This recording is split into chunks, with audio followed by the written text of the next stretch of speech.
আজ ২২শে শ্রাবণ, কবিগুরু রবীন্দ্রনাথ ঠাকুরের মহাপ্রয়াণ দিবস।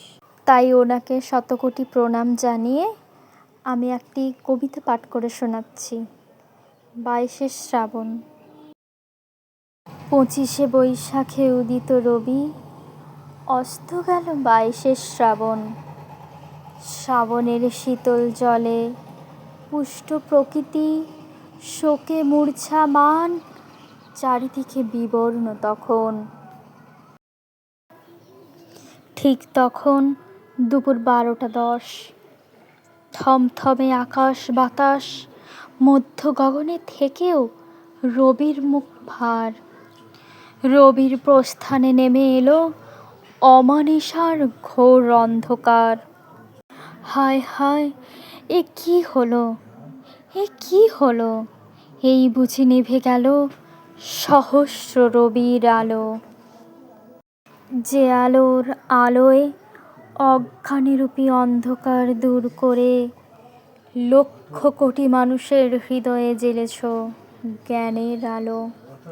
তোমার অক্ষর অমৃতের ধারা, সমগ্র ভূভাগে ৭ সমুদ্র, বাকি ১ ভাগ ভূমি। সেকাল একাল সাহিত্য জগতে রাজাধিরাজ, মহা হিমালয় তুমি। শোকের পরে শোক জীবনে সবই মিথ্যা আফসোস। তুমি বুঝেছিলে মৃত্যু তো মৃত্যু নয়, এ তো আসা যাওয়ার খেলা।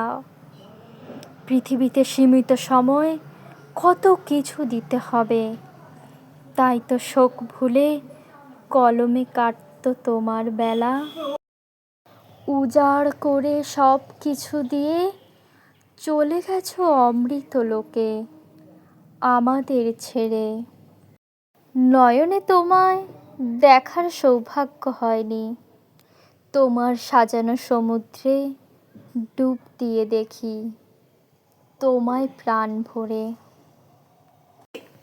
মাঝে মাঝে প্রশ্ন জাগে নিজের কাছে, রবীন্দ্র সমুদ্র অতল, কূল কিনারা নাই। তাই তো বলি, প্রাণের ঠাকুর তোমায় বোঝা ১ জন্মেও আমার সাধ্য নাই। বিশ্ববোধে জাগ্রত মহাপ্রাণ, বিস্ময়কর প্রজ্ঞা, জ্ঞান গঙ্গার প্রবাহ থেমে গেল চিরতরে। চলে গিয়েও তোমার হলো না যাওয়া। হে কবিগুরু, জাগ্রত তুমি জগৎ জুড়ে। দুঃখের দিনে কিংবা বিচলিত ক্ষণে গীতাঞ্জলি গীতবিতানের পাতা ছুঁয়ে জুড়াই মনোপ্রাণ। তোমায় পুজিতে ঠাকুর, তোমার কবিতা, গাই তোমার গান।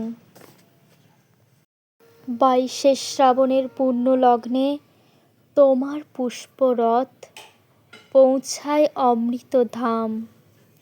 হে গুরুদেব, অশ্রুসিক্ত নয়নে জানাই তোমায় শত সহস্র প্রণাম।